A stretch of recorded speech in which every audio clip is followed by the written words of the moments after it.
Je voudrais tout d'abord vous exprimer toute ma joie, puisque grâce à Dieu, en une même semaine, on a réussi à drainer un public important. Déjà d'une part avec la reprise du cours de Talmud du mardi soir à 21h, par votre chaîne. J'espère que ça va durer. Et j'en appelle à vous tous pour venir renforcer le cercle d'études qui fait partie de notre projet rabbinique, le projet communautaire, c'est de faire de cette synagogue une communauté, qu'elle reste une synagogue, une belle synagogue, où il fait bon de venir, d'y prier, où on se recueille avec bonheur, joie et sérénité, mais aussi un lieu d'étude de la Torah. Lorsque je parle d'étude de la Torah, c'est une étude à la fois profonde, intelligente et rigoureuse et exigeante. Je vais en venir tout de suite, souhaiter évidemment en mon nom, au nom du président Claude Haddad, de la commission administrative, souhaiter la bienvenue au Rav Shriki. J'aimerais simplement lui dire que lorsque le président Claude Haddad, je crois que c'est un ancien Vitel qui a fait l'offre, c'est Sananet, tu sais ça. Et c'est avec enthousiasme que j'étais heureux et enthousiaste de vous recevoir dans notre communauté, pour plusieurs raisons. D'abord parce que vous êtes un vrai Talmid Chacham, mais là j'ai appris maintenant que vous étiez aussi le rabbin Fondari, dans la communauté du 15e, ici, pas loin de notre synagogue, et donc c'est un retour aux sources. Et aussi parce que, en voyant ma Sifria, j'ai vu qu'il y avait trois de vos livres. Ça ne veut pas dire qu'ils n'étaient pas ouverts. Ça veut dire que je les ai étudiés, et souvent on ne fait pas les rapprochements avec l'auteur. Dire aussi que c'est le 10 jours du consistoire, et que nous avons insisté pour que votre conférence fasse partie du programme des 10 jours du consistoire, et ça fait partie justement de réveil spirituel, je l'ai dit en français.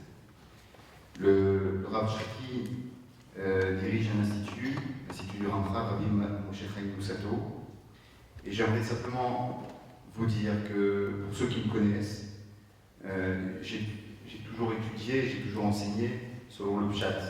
Le pshat, le sens simple, le sens profond. Le texte du Talmud en particulier, du commentaire de Rashi. Et effectivement, suite à notre échange, le Ramchal, qui était un grand kabbaliste, il a réussi à rendre accessible, à démocratiser l'étude du Talmud en mettant l'accent sur l'interprétation symbolique justement des textes pour faire part à l'ensemble de la communauté juive, pas seulement des savants, pas seulement des érudits, mais à tout à chacun, pour que chacun puisse pénétrer dans le sol. J'aimerais simplement conclure, c'est la parole au Rav, sur ce qu'enseignait le Rav Léon Ashkenazi, Manitou, qui disait le judaïsme séfarade, il commence tout à l'envers, puisque les Rachid et Vol, la première lettre de séfarade, c'est Samer, Peresh, Dalet. Il disait que le Samer, c'est le Sod, c'est l'interprétation secrète de la Torah profonde. Après, vous avez le Pshat. Alors d'abord, on commence à étudier d'abord le sens profond de la Torah, après vient le Pshat, l'interprétation obvi, littérale, le Remez, Resh, la Remez de Sfarad, le Remez d'allusion, et enfin le Drash, qui est le discours et l'interprétation à la fois allégorique et normative des textes. Voilà, donc un grand bravo à Rav Shriki, lui c'est tout de suite la parole. Merci au Rav Journo, Michael Journo pour cette présentation. Mais pour beaucoup parmi vous connaissent déjà, je pense, le Ramchal et aussi nous connaissent à travers des conférences, soit sur les différents sites, comme ça.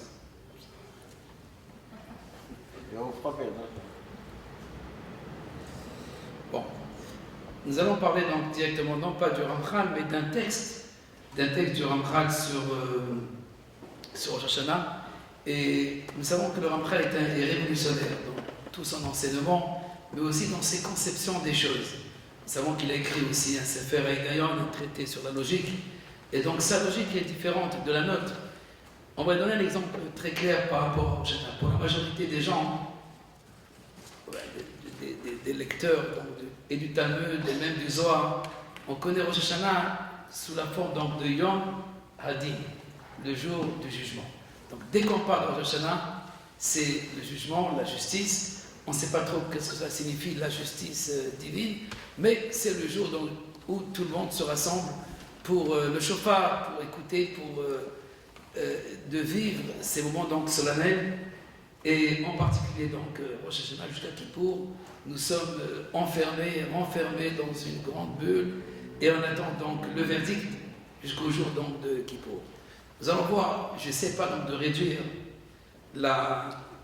cette vision, cette perception de Rosh Hashanah, mais je vais essayer donc plutôt de donner une autre perception donc de Rosh Hashanah, et qui va ajouter et qui va nous faire comprendre aussi l'enseignement qu'on va mettre dans le Talmud de Rosh Hashanah. En tous les cas, il est écrit à propos de Rosh Hashanah, Bakese Leom Hagen. C'est une fête qui est cachée. Bakese, donc il y a un qui sourit une fête. Ce jour de fête est un jour qui est caché. On parle de la lune qui est cachée. Donc c'est un jour de l'an, mais très très spécial. Mais personne ne dit que c'est un jour de l'an. Dans la Torah, dès qu'on parle de Rosh Hashanah, on le connaît que sous la forme donc de Yom Teruah, le jour donc des sonneries du shofar. C'est tout. Dans la Torah écrite, dans la Bible, il n'y a aucune autre mention à part de Yom Teruah, le jour donc, non pas du jugement, le jour donc des sonneries du shofar. Le Rambam lui-même, le maître de la halakha, le maître du Talmud, nous explique qu'il y a une allusion quand même dans ce shofar qui est écrit dans le prophète. Est-ce que lorsque le shofar, le son donc du shofar, lorsqu'on entend donc les sons du shofar, est-ce que le peuple ne tremble pas? À savoir, il y a ce tremblement qui est accompagné donc avec les sonneries. Et pourtant, il y a un autre verset, et que nous lisons d'ailleurs avant les sonneries du shofar, un verset dans les psaumes, Hareu lifnei hamelech. Hareu lifnei hamelech, qui signifie donc sonner le shofar devant le roi. Lifnei hamelech pour recevoir donc, ou pour régner le roi, ou faire régner le roi, recevoir donc le roi. Donc nous avons un double aspect à Rosh Hashanah, celui d'une part donc on va dire du jugement, Yom Hadin, ce jour de jugement, et d'autre part celui donc du roi. Pourtant dans le Talmud, on va retenir surtout le jugement. Amarabi Kosmedai, tout le monde connaît donc ce passage, ce fameux maître, on ne le connaît pas souvent, il est rapporté peut-être à mon avis une ou deux fois dans tout le Talmud, et on le connaît avec ces 3 livres. Voilà. Amar Rabbi Kosmedai dit 3 livres sont ouverts au Rosh Hashanah, un livre pour les justes, Tzadikim, on inscrira donc les gens qui vivront, l'autre, un livre des mécréants, on inscrira les morts, et enfin un 3e livre en attendant donc Kippour, et seront inscrits au Rosh Hashanah les Benonim, les gens qui sont 50-50, pas Tzadik, on ne sait pas trop s'ils sont Tzadik, s'ils sont Racha, alors on les met au milieu. Alors, Maïmonide même nous dit, et personne ne connaît ce calcul, cette mesure de Tzadik et de Racha, parce qu'il ne s'agit pas de poids, parce qu'il y a 2 poids, effectivement, et 2 mesures. Il y a des mesures différentes au mitzvot, parce qu'il y a une mitzvah qui peut tout balancer, des milliers ou des tonnes de averot, et il y a une petite avera qui peut balancer aussi des milliers de mitzvot. Donc, on met généralement sous forme de balance, d'ailleurs le mois de Elul, le mois de Tishré, pardon, Elul c'est Betula, c'est vierge, dans les signes du zodiaque, et Tishré donc correspond balance, donc balance, jugement, les mitzvot d'une part, les averot d'autre part, et voilà ce qui nous reste depuis le Talmud Torah, je pense, parmi tous ceux qui connaissent Rosh Hashanah, la balance, le jugement, les livres des justes, le livre des morts, et enfin on arrive à la synagogue et nous prions tous pour faire partie de ces justes et de vivre, et pourquoi pas une bonne parnassa pour toute l'année. Mais nous allons, tout de suite, amen, c'est dès qu'on parle de parnassa. Alors vous allez voir maintenant, j'espère que je ne vais pas réduire maintenant les capitaux de la synagogue avec ce que je veux dire, parce que la parnassa, ce n'est pas l'essentiel le jour de Rosh Hashanah. Et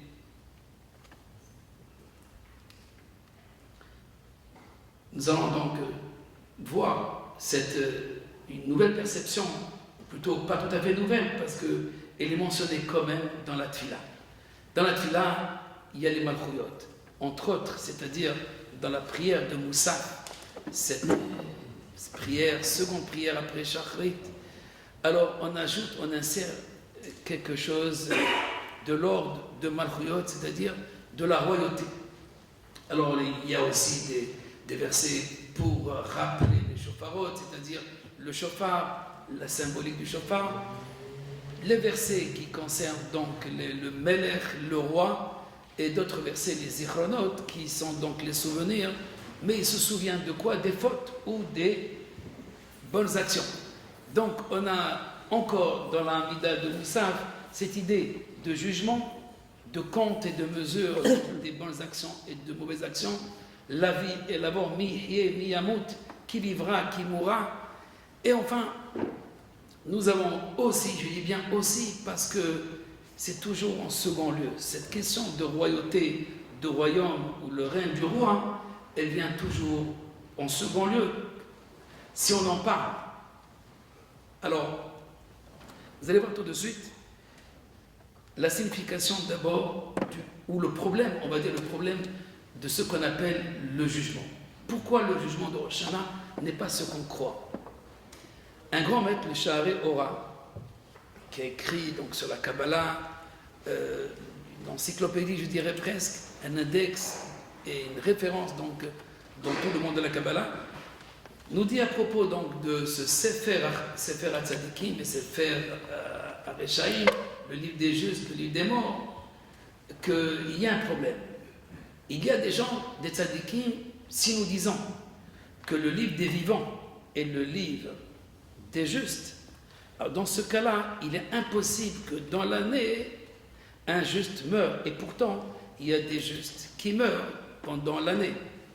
Deuxièmement, si nous disons que le livre des morts, c'est le livre des mécréants, il est impossible donc qu'un mécréant continue à vivre encore une année. Et s'il est vivant, ou s'il a vécu toute l'année, c'est qu'il est parti donc des justes. Et c'est absurde. Le Ramchal explique qu'effectivement, le livre des vivants, c'est le livre des justes. Mais ça ne veut pas dire qu'un juste ne meurt pas. Non, il est écrit qu'il doit mourir aussi dans l'année. Le mois de Nissan ou Iyar, ou peu importe. Il mourra dans l'année. Alors dans ce cas-là, c'est quoi le livre des vivants? Inscris-nous dans le livre des vivants. Et dans ce cas-là, celui qui est inscrit dans le livre des vivants ne meurt pas. Non, non, pas du tout. Il peut mourir, mais il continue à vivre. En d'autres termes, comme disent nos maîtres, tzadikim b'mitatam nikraim chaim. Les justes, même lorsqu'ils sont morts, ils sont appelés vivants. Le fait qu'on les rappelle, mais aussi, ils continuent à vivre une vie divine, une vie en proximité avec Dieu. Mais par contre, le mécréant, lui, il peut vivre très bien toute l'année et sans venir pour cela à Rosh Hashanah. À savoir, il n'est pas donc, qu'est-ce qui est écrit alors, qu'est-ce qui va être décrété à Rosh Hashanah? C'est pas la mort, c'est pas la vie. En d'autres termes, le Ramchal nous dit qu'il ne s'agit pas de la vie et de la mort qui est matérielle. Quand on parle de la vie, c'est la proximité avec Dieu. Car avec toi se trouve la source de vie. En d'autres termes, le tzaddik, qu'est-ce qu'on demande à Rosh Hashanah? C'est de vivre une année avec lui.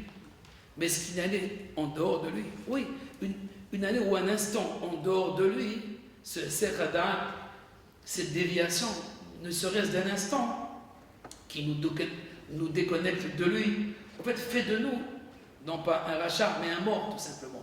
À savoir, on ne vit pas avec sa proximité. En d'autres termes, ce qui est décrété à Rosh Hashanah, c'est la relation, le degré de relation, le degré de proximité avec Dieu ou ce degré d'éloignement. Donc, on peut vivre très bien toute l'année, tout en ayant une vie animale. Et pour cela, donc, il n'y a pas besoin d'être inscrit ou de faire des mitzvot, etc. Parce que la vie, ce que Dieu a décrété, la vie, elle n'est pas liée donc à ce qui va être décrété à Rosh Hashanah. À Rosh Hashanah, il y a une sorte de distillation, un birou, une sélection. Dieu prépare en vérité ce qu'il appelle, on emprunte dans Derech Hashem, le kibbutz hashlemim, le rassemblement des hommes parfaits. À travers l'histoire, Dieu fait une sélection des hommes. Une sélection, c'est-à-dire, au fait, il nous inscrit. On a la possibilité, chaque année à Rosh Hashanah, d'être inscrit dans le livre de Tzadikim. Il faut assurer, n'est-ce pas, cette inscription pour toute sa vie.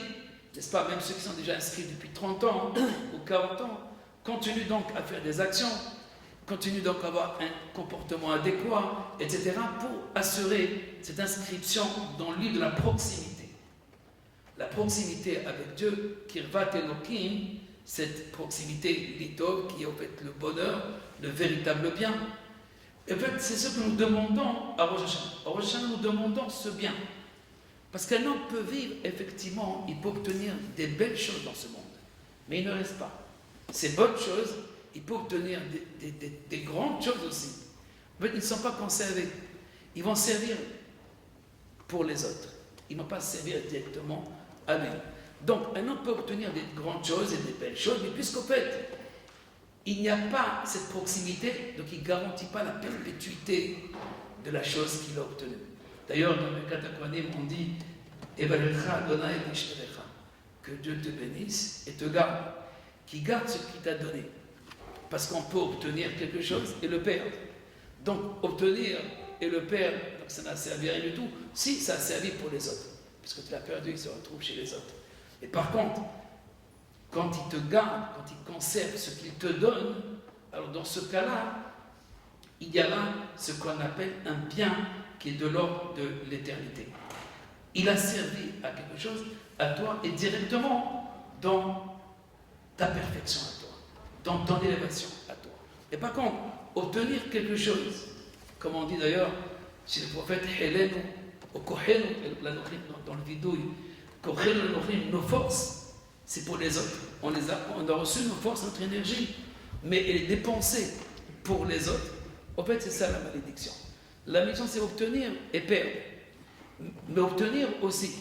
Parce que si on n'obtient pas, le mal n'existe pas. Il existe seulement après avoir reçu quelque chose qu'on a perdu. En tous les cas, à Rosh Hashanah, effectivement, il y a une inscription dans un livre qu'on appelle Sefer HaTzadikim. Ce Sefer HaTzadikim, c'est ceux qui vont obtenir le flux de leur vitalité directement de lui. Il y a ceux qui obtiennent leur flux de vie, mais par les lois de la nature. Vous allez dire, mais tout le monde reçoit sa vitalité, sa parnassa, entre autres, sa santé aussi, par les lois de la nature. Si, effectivement, tout procède du souverain, de Dieu, mais à travers ce qu'on appelle une ishtalshelut, c'est-à-dire un enchaînement d'états, un enchaînement de mondes métaphysiques, jusqu'à que le flux, je le reçois. Maintenant, il y a ceux qui ne perçoivent dans ce qui vit uniquement que les enjeux ou des lois donc, de la nature. C'est mon téléphone, c'est mon entreprise, c'est ma pensée, etc., etc. C'est mon effort, c'est ma ishtadlut. Et donc, ils occultent la présence divine. C'est ça les mécréants. Les mécréants occultent la présence divine, et ceux-là, ils sont inscrits dans le livre des morts. En vérité, ils sont vivants, mais ils sont déjà morts, parce que pour tout ce qu'ils obtiennent et tout ce qu'ils reçoivent, ils ne peuvent y profiter réellement. Et même s'ils ont bien sûr un bonheur, entre guillemets, mais c'est un bonheur qui est éphémère. Parce que seul ce qui est reçu directement de la Shrina, de la présence divine, de cette présence divine, et quand on sait qu'on reçoit directement de lui, alors je vous garantis que cette chose-là, elle va être perpétuée, elle va se perpétuer, elle va rester, elle va être continuellement présente. Même si on perd un proche, il est là parce que c'est pas, il ne s'agit pas donc de partir, parce qu'il est parti, mais il est toujours là. Et par contre, il y a ceux qui s'en vont dans le taux, dans le chaos, que ce soit des êtres, des hommes, ou que ce soit des objets. Et tout cela dépend de quoi? Dépend de notre conscience de la présence divine. Est-ce que nous sommes conscients de ce que nous recevons, ce que nous vivons, on le reçoit uniquement de lui. Et ce que nous disons d'ailleurs à Rosh Hashanah, Veda Kol Paul, qui ata pe'alto, ve'avin kol yitzur, qui ata etzato, ve'oma kol asher, neshama ve'apo, qui Hashem Melech, ou Hashem Malach, ça dépend donc des formes. Je traduis. Veda kol paoul ki ata pe'alto, donc tout être qui est animé d'une vie, ça peut être donc le minéral aussi. Veda kol paoul ki ata pe'alto, que c'est toi, il reçoit, il est animé directement par toi. Veda kol itzu, toute créature qui a une forme, c'est déjà un niveau supérieur, comme dit le Ramchal, Asiya et Tzira. Dans cette phrase de prière, il y a donc les 4 mondes métaphysiques, le monde donc matériel, Veda kol paoul, c'est l'être au niveau donc basique, c'est le premier niveau de l'être. Et ensuite, il y a un second niveau, Yitzur, c'est la forme, c'est l'intelligence, mais toute intelligence connaît ou sait, Veda kol Yitzur, Veda kol Yitzur ki ata Yitzarto, que c'est toi qui lui as donné cette intelligence, cette forme, ce qu'il a reçu. Ve'avi, et là c'est un niveau beaucoup plus grand, et comprendra celui qui a une âme. Ve'avi, que la chaîne Chambeapo. Ve'omar, que la chaîne Chambeapo, il dira, donc on proclamera que Dieu est roi. Au fait, c'est le but même de toute la création. Le but de la création, c'est de vivre ou de réaliser l'unité de toute l'existence, l'unité dans tous les événements, l'unité dans toute la direction divine, l'unité dans toute la création. Il n'y a pas seulement un niveau de l'unité, seulement ce qu'on appelle l'unité de l'existence de Dieu. Le Ramchal, dans ses livres comme Derech Hashem, D'Advunot, surtout dans le Kalaf, Pitrei Chochma, c'est un des livres que nous avons traduit, les 138 pour la sagesse, parle de 2 formes de l'unité de Dieu. Ce qu'on appelle Yehud HaMetziut, l'unité de l'existence. Il y a un seul être, différent de tous les êtres. Quand on dit un être, c'est l'être, le Tout-Puissant, et il est différent de tous les êtres. Il est unique, donc différent de tous, de tout ce qui peut exister. Parce qu'il donne l'existence à tous les êtres, mais aussi parce qu'il ne dépend de personne. Et c'est ce qui est important. Et tout être, en dehors de lui, dépend d'un autre, dépend de notre loi. Mais il y a un seul être, et c'est ça qu'on appelle l'être unique. Il est unique parce qu'il dépend, et non il y a d'autres raisons pour lesquelles on l'appelle unique. Mais c'est la raison, on va dire, essentielle de cette unicité qui ne dépend, et non c'est l'être nécessaire, et il dépend donc de personne. Personne ne lui dit qu'est-ce qu'il doit faire. Et personne ne lui dit non plus qu'est-ce qu'il doit agir. Donc, en fait, c'est l'être qui est souverain, indépendant. Ça, c'est le premier aspect de l'unité. Il y a un second aspect, et à mon avis, c'est le Ramchal qui a développé le plus. Je ne connais pas d'autres maîtres, peut-être il en existe, et s'il en existe, ils sont cachés. Un autre aspect de l'unité. Et c'est celui qu'on dévoile à Rosh Hashanah, et ça s'appelle donc le roi. Ce second aspect,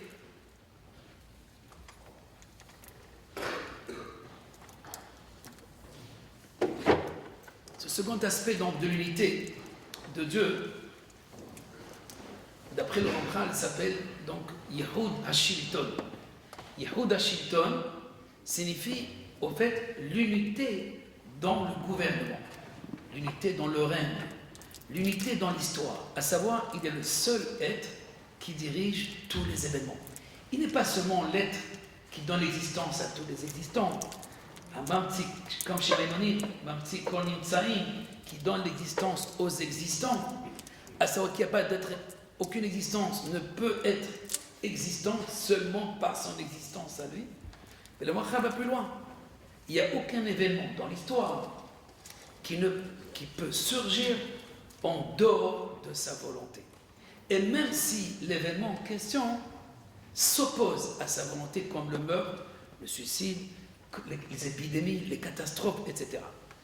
Ceci dit que lorsque nous disons Rosh Hashanah,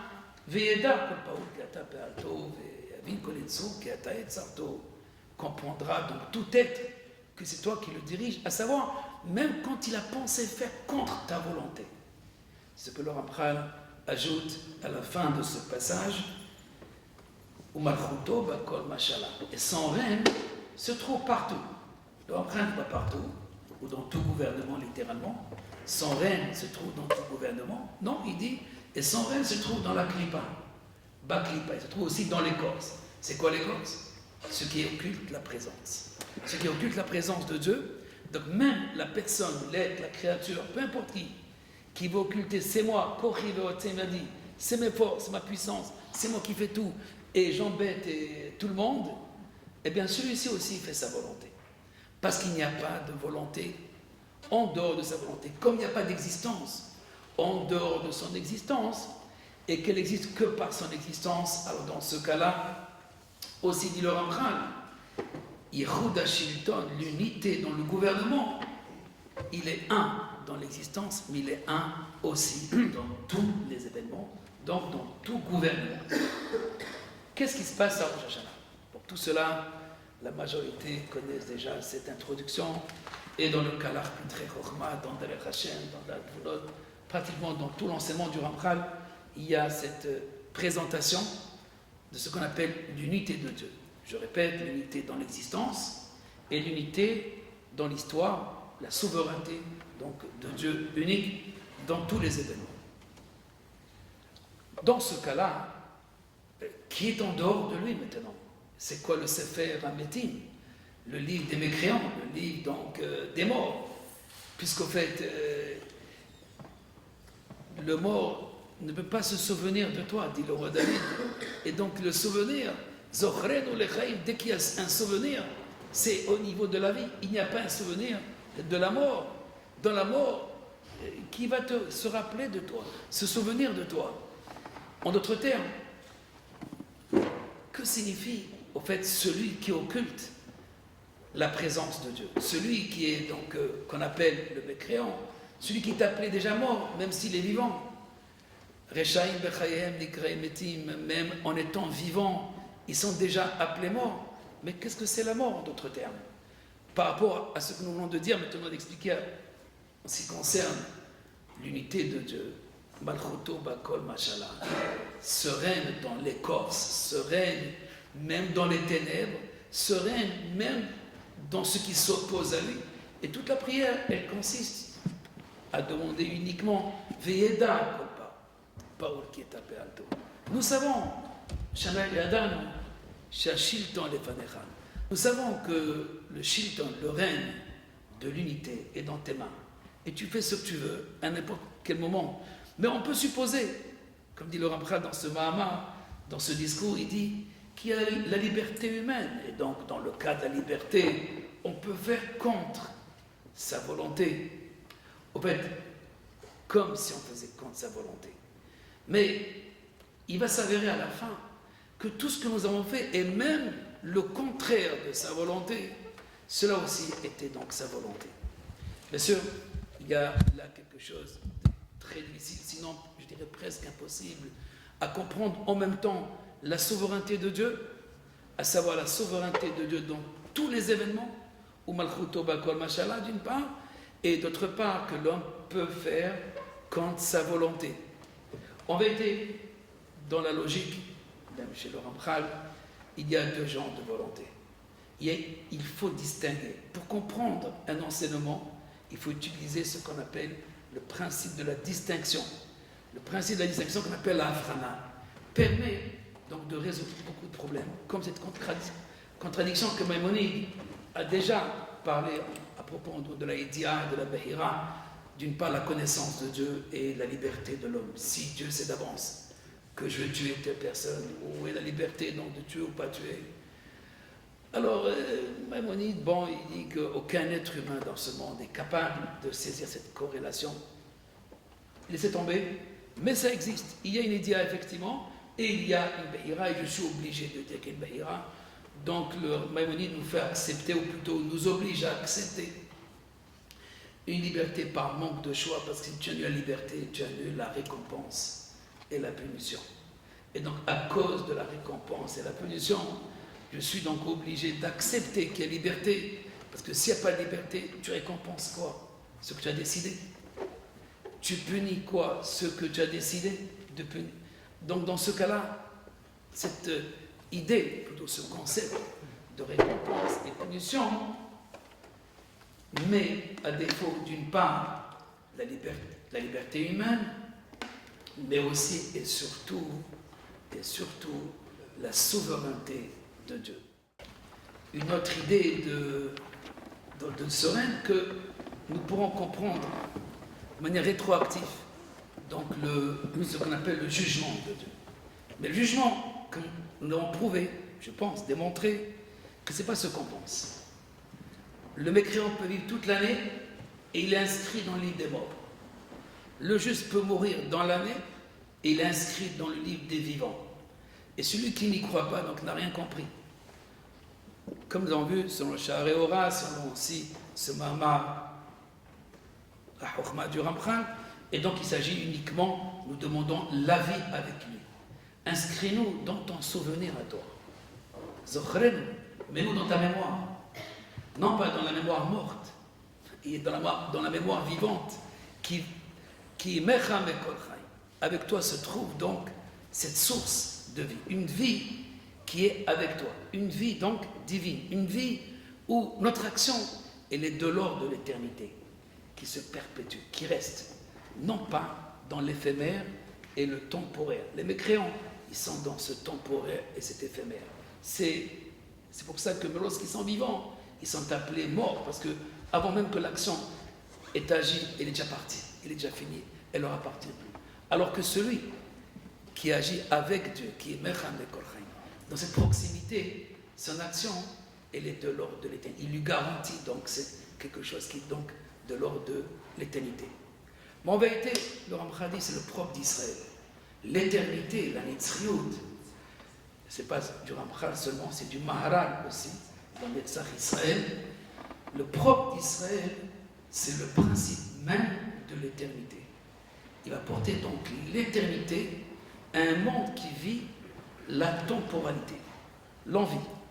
Adam Arishon, donc, nous fait rentrer dans le monde de l'éphémère, de l'imagination, de l'envie, etzadat, tovara, la dualité. Et donc, dans la dualité, il y a la vie, mais seulement par rapport à la mort. C'est quoi la vie dans la dimension de la dualité? Ce n'est pas mourir, mais je ne sais pas qu'est-ce que c'est la vie. Pour le moment, je ne suis pas mort, donc je suis vivant. C'est une logique symétrique, mais en vérité, elle est dualiste et ce n'est pas vrai. Parce qu'on peut être vivant tout en étant mort, à savoir, on n'appartient pas à ce qu'on appelle Eretz HaChaim, la terre des vivants, le monde des vivants. On est dans cet éphémère. On est là pour le moment, mais on ne sait pas trop. Notre action, elle est déjouée, ou plutôt elle est déconnectée avec ces dimensions de l'éternité. Et depuis Adam Arishon. Depuis Adam Arishon, nous sommes dans la dualité. Parce que, qu'est-ce que c'est avoir faim? Qu'est-ce que c'est plutôt être rassasié si je n'ai pas faim? Comprendre une chose par son contraire. Qu'est-ce que c'est de la vie? S'il n'y a pas la mort, ce n'est pas la création de Dieu. Ça, c'est la création à partir de l'homme, à partir du 6e jour. Mais vous allez dire, la création de Dieu, le premier jour, il y a une lumière, et Yom HaRashem Yeor, Dieu dit que la lumière soit. Yom Ehad, non pas Yom Rishon, qu'on précise de Kliyakar, non pas un premier jour, mais un jour. Ehad veut dire donc l'unité. Seul le premier jour, il y a cet ordre donc de totalité. Adam Istakel Misofa Olam Ve'ad Sofo. Avec cette lumière, l'homme est capable de saisir du début jusqu'à la fin. Donc de voir l'ensemble, la totalité. Par contre, le deuxième jour, c'est le Rakia, c'est le firmament, et qui sépare donc les eaux, c'est le ciel.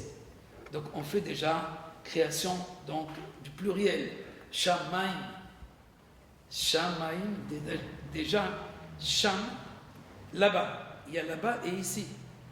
Comme dit le Kliyakar, Sham, le pluriel de Sham, c'est Shamaim. On ne dit pas Shamim, on dit Shamaim. Donc, au fait, il y a ici et là-bas. Il y a la terre. Ensuite, les eaux se séparent. Il y a les eaux d'en haut et les eaux d'en bas. Mais dans la terre aussi, troisième jour, que les eaux se rassemblent dans une seule place, et Yabasha, que la terre se révèle. Donc, encore une séparation. Séparation, division, dualité. Il y a la mer parce qu'il y a la terre. Il y a la terre parce qu'il y a la mer. Il y a le ciel parce qu'il y a la terre. Il y a la terre parce qu'il y a le ciel. Cette vision du monde, c'est Dieu qui l'a créée, c'est pas l'homme. Elle est quand même une vision donc de l'ordre de la dualité. À Rosh Hashanah, on répare la dualité. On va arriver Veda kol paul ki ata pe'alto, ve'avin kol yitzur ki ata yetzalto, ve'omar kol asher neshama be'apo, ki Hashem be'ler. Dieu n'est pas dans le ciel, il est sur la terre aussi. Dieu est aussi en moi, avec l'âme qui m'a insufflé. En d'autres termes, bien qu'il y ait cette pluralité des créatures et des événements, et ce qui, au fait, qui nous mélange, à Rosh Hashanah, nous essayons de créer ce qu'on appelle Aguda Ahat, un seul ensemble. Alors, toute ma vie, avant d'avoir rencontré le Ramchal, je pensais que ce Aguda Ahat, c'est-à-dire cet ensemble, nous prions, Viarucha Kol Ma'asim, que toutes les créatures te craignent, etc., te craindront. Et toutes les créatures se prosterneront à toi. Moi je pensais que ça concerne d'abord Israël. Nous prions. Non. J'ai fait exprès d'apporter le contexte, qui n'est pas le contexte avant mais je l'ai fait exprès. Parce que pour le Ramchal, c'est les nations, c'est une prière pour les nations. Il y a une prière particulière et très importante pour les nations le jour de Rosh Hashanah. Qu'ils fassent tous une entité. Le Ramchal dit, mais en Israël aussi, il n'y a pas d'entité, il n'y a pas une seule unité. C'est vrai. Mais puisque à l'origine, c'est Goy et Echad, il y a cette unité par des patriarches qui forgent donc cette unité du peuple juif. Donc même si aujourd'hui, il y a 10 divisions, comme ça il rapporte les Tikkunim, il y a 10 aspects dans le peuple d'Israël. J'ai rapporté dans une note le Sefer HaTikkunim du Zohar qui dit qu'il y a effectivement 10 classes en Israël. Il y a les religieux, les moins religieux, ceux qui sont dans la tzedaka, ceux qui se consacrent, qui se sacrifient pour les autres, etc. Mais ce sont 10 classes qui correspondent aux 10 séphirotes, aux 10 principes, donc de la direction divine, mais ils forment un ensemble, déjà. Même si on n'a pas toujours la capacité de relier Dizengoff de Tel Aviv avec Me'achari, c'est tellement des milliards de kilomètres, peut-être ou d'années-lumière, mais il y a effectivement cette unité dans le peuple d'Israël depuis la création. Cependant, chez les Goïms, il paraît de quoi pour aller avec, il y a une division. Il y a une division depuis Noé. Ce sont 10 nations. Mais en vérité, de manière métaphysique, on peut aller plus loin, c'est dans les anges, qui sont en fait, ce sont 10 intelligences, et qui vont animer 70 peuples. Pas peuples, nations qui deviennent des milliers de peuples. Je ne sais pas quel est de peuples aujourd'hui à l'ONU, mais certainement plus que 70. Mais quand on parle de 110 nations, il s'agit donc des nations qui ont un caractère particulier, intelligent, et qui correspondent donc à quelque chose de singulier.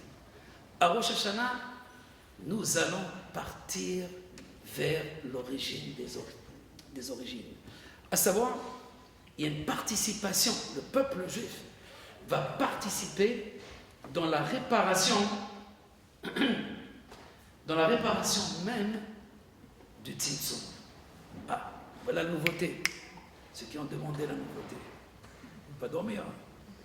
Mais c'est surtout de rechercher cette proximité qui, au fait, s'appelle le règne du roi sur moi. Hamlachat Ameler. Faire régner le roi dans mes événements, dans mes actions, dans ma pensée. Il ne faut pas attendre ce futur pour la fin. Non, c'est tout de suite. Et nous prions que Dieu nous donne cette intelligence de pouvoir vivre cette présence toute l'année. Au fait, on construit le roche, la tête. On va construire la tête de l'année. Quel va être le moteur de l'année? Quelle sera donc la tête, comme disent les Américains, le CPU, c'est-à-dire la mémoire, ou comme le soft, ce qui va donc animer toute ma vie pendant toute l'année. C'est quoi cette force qui va m'animer? Au fait, c'est la présence divine. La présence divine, c'est la malchoute. Donc mon travail, c'est la malchoute. Je disais tout à l'heure que dans la création même, il y a cette dualité. Cette dualité n'est pas due à Adam Arishon. Adam Arishon n'a pas cherché, il n'a pas créé plutôt la dualité, la vie et la mort, le bien et le mal. Il y a un bien et un mal déjà ontologique avant lui. Et donc dans ce cas-là, il n'a fait qu'exprimer une situation du monde qu'on appelle les nations. Le Adam qui est avant la faute, c'est le juif. Le Adam qui est après la faute, ou plutôt après l'envie, c'est les nations. À savoir, celui qui est animé par la perception des sens. Non pas par le roi HaKodesh, l'Esprit Saint, qu'il est animé par le roi, mais il est animé par ce que ses sens lui disent, c'est-à-dire la pluralité, les intelligences et les 70 anges dont je vous ai parlé tout à l'heure, qui sont donc les 70 nations. Adam Arishon, en fait, c'est nous aussi, c'est le peuple d'Israël aussi, qui fait partie.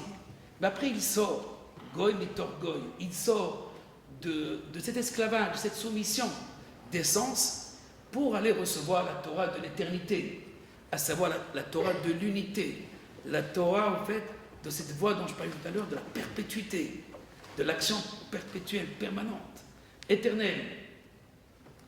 Et pour cela, Rosh Hashanah, il y a lieu de réparer quelque chose, je dirais, même au niveau divin, à partir du shofar.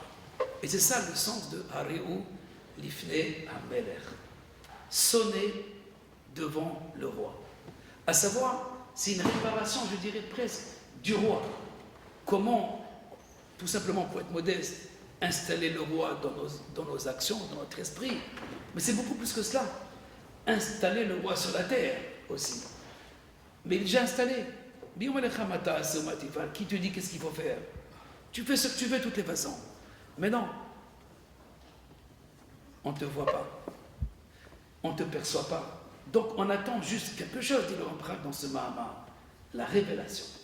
C'est uniquement la révélation de ce règne. Parce que le règne, il règne déjà. Chez Adam ou chez Shilton, les Panecha. Nous savons que le règne est dans tes mains. Mais personne ne le voit.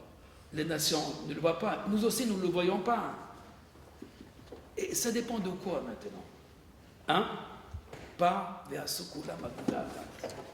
le fait déjà de rattacher les nations, parce qu'Aguda Achat, encore une fois d'après le Rambam, dans ce Mahamar, c'est les nations qui doivent devenir un.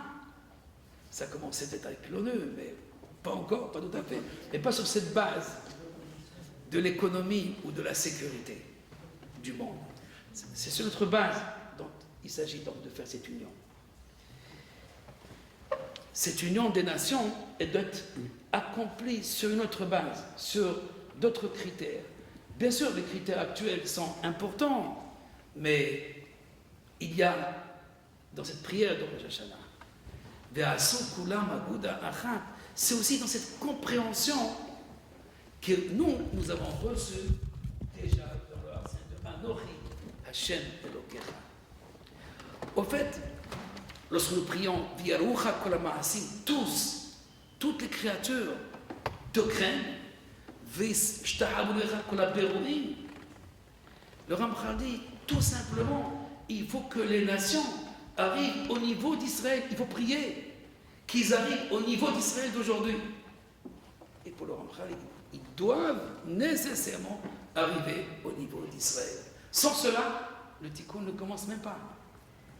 Mais nous aussi, nous avons donc ce rôle, non seulement de faire connaître le tikkun, cette réparation du monde, ce règne de l'unité, mais aussi et surtout, notamment pour les kabbalistes, la réparation même de la création.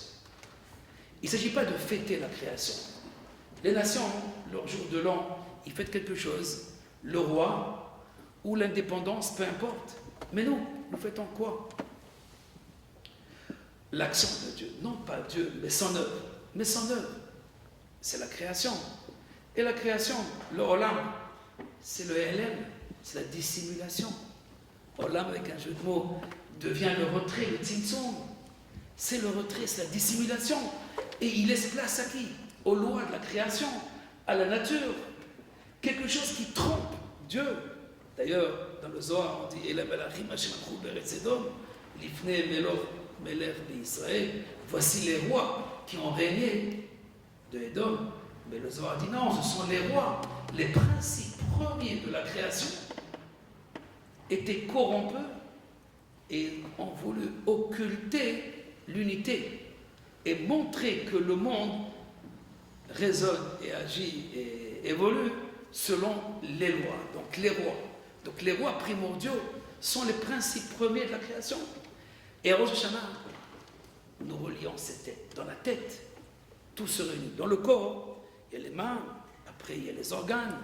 Mais la tête, plutôt, c'est pas la tête, c'est le crâne. C'est le keter. À Rosh Hashanah, on doit faire cette réparation, je dirais même dans la pensée créatrice de Dieu. Je m'explique. D'après les kabbalistes, lorsque Dieu a créé le monde, la première action n'était pas une révélation, c'était un retrait. Il a laissé une place pour l'autre. C'est le Tzimtzum. Donc, c'est quoi le Tzimtzum d'après le Ramchal? C'est le din. Ben, c'est pas le Ramchal, c'est le Arizal qui le dit. Le Ramchal dit plus que cela. Le din veut dire la rigueur. Au début, c'est l'infini. C'est l'épanchement de l'infini dans tout l'espace. Première action, réduire l'infini, plutôt faire un espace au sein de l'infini. Je ne peux pas l'expliquer maintenant, ce n'est pas le cours, mais imaginez, tout simplement comme j'ai dit tout à l'heure, que les eaux se rassemblent dans une seule place. Gvul Samta, Baleavo, tu as fait une limite aux eaux. Pourquoi? Pour laisser apparaître la terre. C'est quoi la limite? La limite, c'est les tzadikim qui, eux, se limitent. Ils limitent leurs envies, leurs désirs, leur expansion. Mais c'est la limite que Dieu a assignée au monde pour laisser une place à l'autre. Parce que si l'épanchement de l'infini était à tous les niveaux, il n'y a plus de place à personne. Donc, qu'est-ce qui passe à Rosh Hashanah? Enfin, plus ou moins la semaine de Rosh Hashanah, parce que c'est 6 jours avant. C'est pas grave.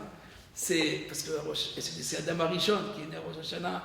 Mais nous disons dans la prière, Hayom Aratola, aujourd'hui tu as enfanté le monde. Mais c'est quoi enfanter le monde? C'est faire une place à l'autre. Mais c'est quoi cette place à l'autre? C'est un jugement. Je porte le jugement. Le jugement, c'est pas la récompense, c'est la punition, comme nous avons vu tout à l'heure. Et donc, le Ramchal donne une autre conception, grâce à sa logique et cette distinction. Il nous amène donc à comprendre en vérité c'est quoi le jugement. Le jugement, en vérité, qui sont ceux qui travaillent pour le tikkun, pour être clair? Et qui est ceux qui occultent ou qui travaillent contre? À savoir, ma force, mon effort. Il n'y a pas de roi, il n'y a pas de gouvernement. C'est l'anarchie, c'est le taux, c'est le chaos. Le livre des morts, ce n'est pas ceux qui vont mourir dans l'année, c'est ceux qui sont potentiellement déjà morts. Le livre des vivants, ceux qui sont potentiellement toujours vivants. À savoir, même s'ils meurent dans l'année, ils restent quand même dans ce livre des vivants.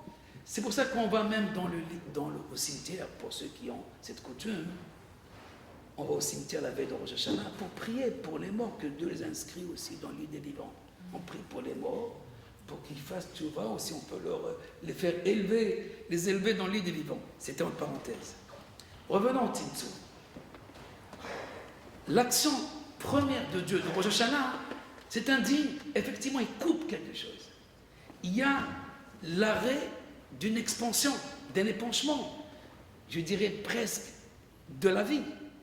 Mais pour donner une autre vie, il faut arrêter ce premier épanchement pour que l'autre puisse exister. Mais voilà, l'autre veut exister sans lui.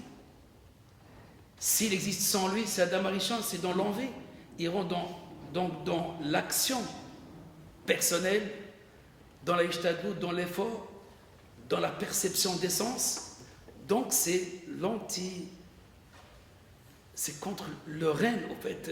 Il occulte ce règne, mais que c'est dans sa pensée seulement parce qu'il continue à régner, même s'il en fait ce qu'il veut.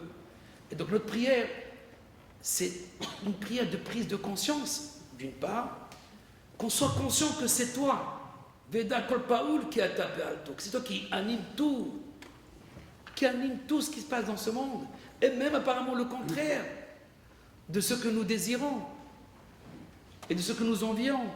Parce qu'on est comme des enfants, on a envie de quelque chose et peut-être c'est pas ce qui est bon pour nous. Mais le tikkun, c'est beaucoup plus profond que cela. Il y a un tikkun, en vérité, de la limite que Dieu a assignée aux créatures. En étant une créature, on est voué déjà à la mort. Haïloudin, la mot. Comme dans le Père Kavod, il est rapporté, les engendrements, ils sont déjà morts. C'est pas déjà, c'est pour mourir. C'est comme si on est voué donc à finir. Donc c'est le compte à rebours. On n'a pas encore commencé, c'est déjà là. Le peuple d'Israël n'est pas né encore, par exemple.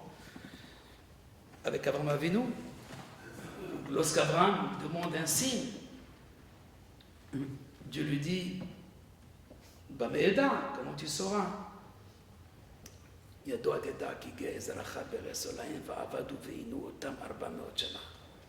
Comment saurais-je que mes enfants vont hériter cette terre? Dieu lui répond le contraire. Savoir, tu sauras que les enfants vont être exilés 400 ans dans une terre qui n'est pas la même. C'est la voie de la dualité, c'est la voie du Tzimtzum. La terre ferme et la mer.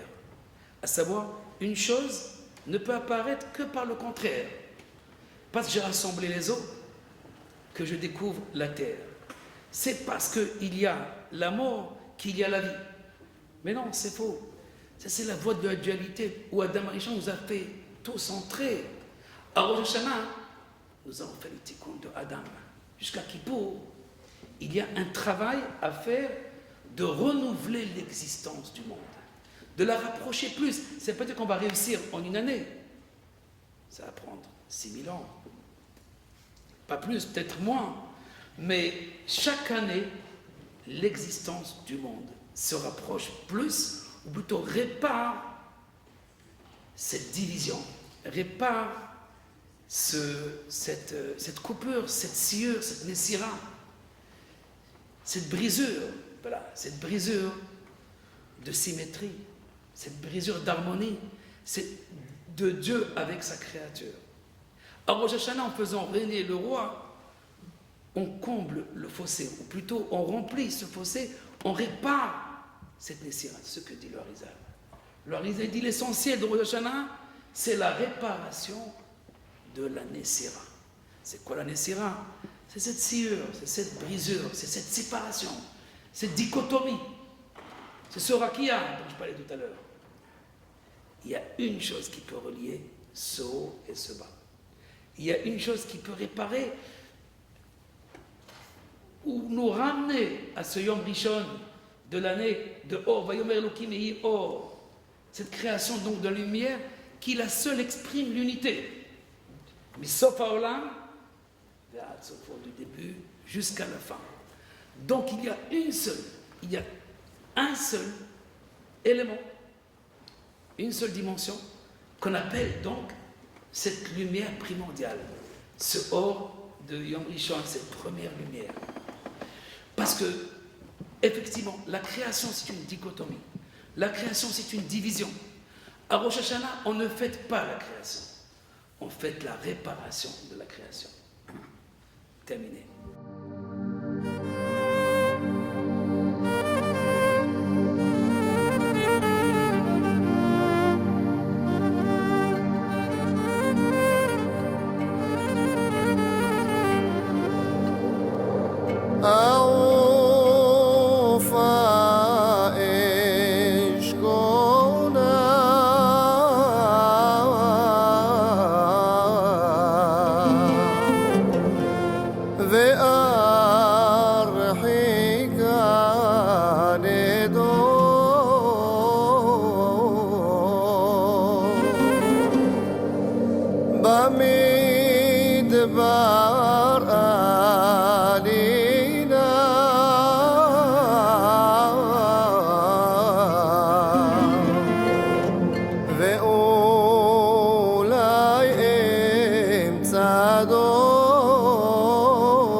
Baronne de Rothschild qui donnait à l'époque aux gens qui n'avaient pas beaucoup les moyens, les livres de prière, etc.